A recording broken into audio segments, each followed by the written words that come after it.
मित्र हो नमस्कार। सफर शेताची भाग 1 मध्ये आपण हळदीची लागवड कशी करायची या विषयावर कृषी सहाय्यक गोविंदरावजी तोटेवाड यांच्याकडून बरीचशी माहिती घेतली होती।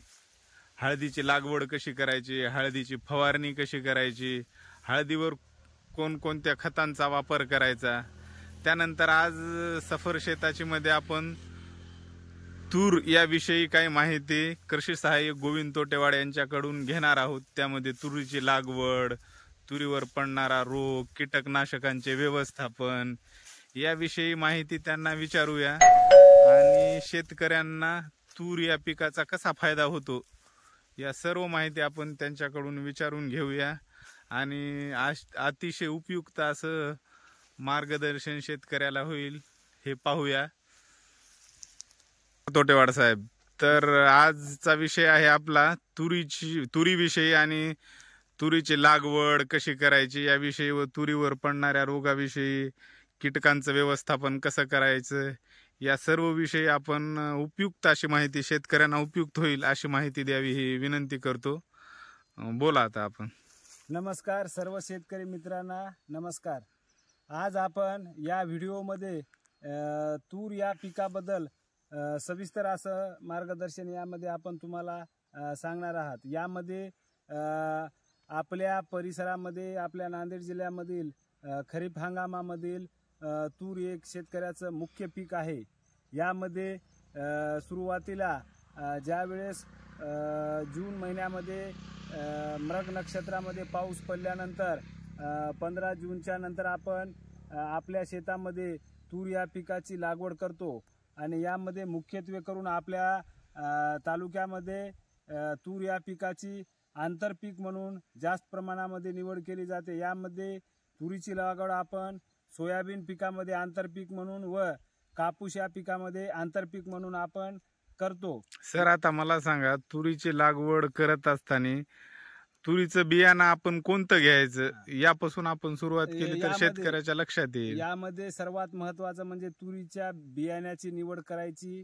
यामध्ये आपले शेतकरी पारंपरिक पद्धतीमध्ये आपलं घरचंच बियाणं वापरतात, परंतु मागील 2 ते 3 वर्षापासून ज्या शेतकऱ्यांनी आपल्या घरचं बियाणं वापरलेलं आहे त्या शेतकऱ्यांच्या तुरीवर आकस्मिक मरचं प्रमाण मोठ्या प्रमाणावर आलेलं आहे आणि मागल्या 2-3 वर्षामध्ये ज्यावेळेस तुरीला फूल यायला सुरुवात झालं तेव्हा आपली तूर या पिकावर मोठ्या प्रमाणामध्ये आकस्मिक मर येऊन शेतकऱ्याचं मोठ्या प्रमाणामध्ये नुकसान झालेलं आहे। त्यानंतर कृषी विद्यापीठाच्या मार्गदर्शनानुसार, कृषी शास्त्रज्ञानुसार व तसेच महाराष्ट्र शासन कृषी विभागाच्या वतीने जनजागृती करून शेतकरी बांधवांनी घरचं बियाणं न वापरता बॅगचं बियाणं वापरावे हे शेतकऱ्यांना मार्गदर्शन करण्यात आलं आणि गेल्या वर्षीपासून शेतकरी मोठ्या प्रमाणामध्ये घरचं बियाणं न वापरता बॅगचं चांगलं बियाणं वापरून तुरीचं उत्पादन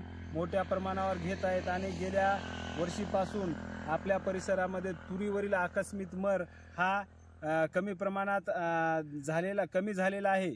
तसेच तुरीची लागवड केल्यानंतर जवळपास 80 ते 90 दिवसानंतर सर्व शेतकरी बांधवांनी तुरीचे शेंडे खुडून घ्यावे। शेंडे खुडून घेतल्यानंतर जी काही म्हणजे जास्त वाढ होणारी आहे त्या वाढीवर तुरीचं नियंत्रण येते व जास्त फांदी याची संख्या वाढून यामध्ये म्हणजे तुरीचा ढाळा चांगला म्हणजे आकार घेतो आणि यामध्ये म्हणजे तुरीचे शेंडे खुडल्यानंतर मोठ्या प्रमाणामध्ये उत्पादनामध्ये वाढ होते। सध्याला आपल्या परिसरामध्ये सध्याला ढगाळ वातावरण आहे व ढगाळ वातावरण असल्यामुळे धुळी व धुक्याचे प्रमाण जास्त आहे। त्यामुळे सध्याला आपल्या तुरीची फुलधारणा ची अवस्था आहे। यामध्ये मोठ्या प्रमाणावर धुळी धुक्यामुळे फुलगळ होत आहे व ढगाळ वातावरण असल्यामुळे आपल्या तुरीवर शेंगा पोखरणाऱ्या अळीचा मोठ्या प्रमाणावर प्रादुर्भाव दिसून आलेला आहे। तरी शेतकरी बांधवांना विनंती करण्यात येते की तूर या पिकाचे संरक्षण करण्यासाठी शेतकरी बांधवांनी येणाऱ्या 1 ते 2 दिवसामध्ये इमामेक्टिन बेंझोएट 10 लिटर पाण्यामध्ये 15 ग्रॅम व बुरशीनाशक यामध्ये साफ किंवा सिक्सर हे बुरशीनाशक 15 लिटर पाण्यामध्ये 25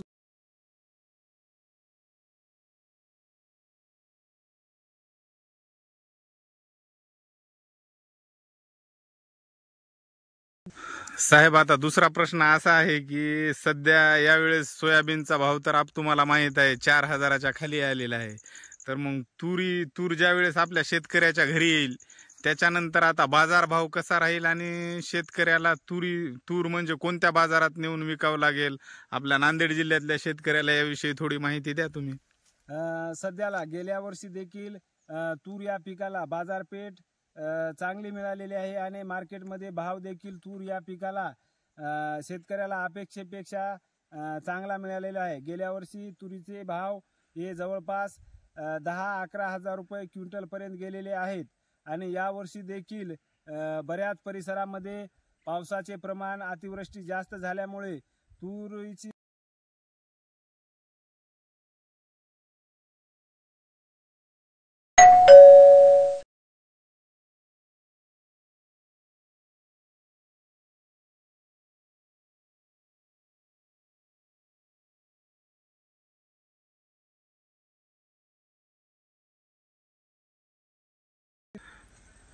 आणखी एक प्रश्न असा आहे की सहसा नांदेड जिल्ह्यामध्ये आपण तूर हे पीक आंतरपीक म्हणून घेतो.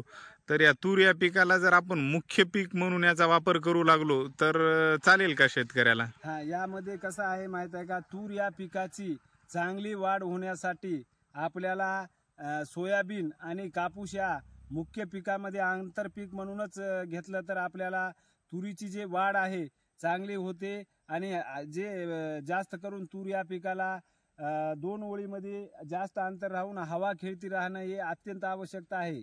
आणि यामध्ये आंतरपिकामध्ये आपल्याला कापूस असो किंवा सोयाबीन असो यामध्ये सोयाबीनची काढणी केल्यानंतर तूर या पिकाला जास्त प्रमाणामध्ये हवा खेळती राहते व तुरीची वाढ चांगल्या प्रकारे होऊन चांगल्या प्रकारे उत्पादन येते. बऱ्याच शेतकरी मित्र हो, हे होते गोविंद तोटेवाड कृषी सहाय्यक.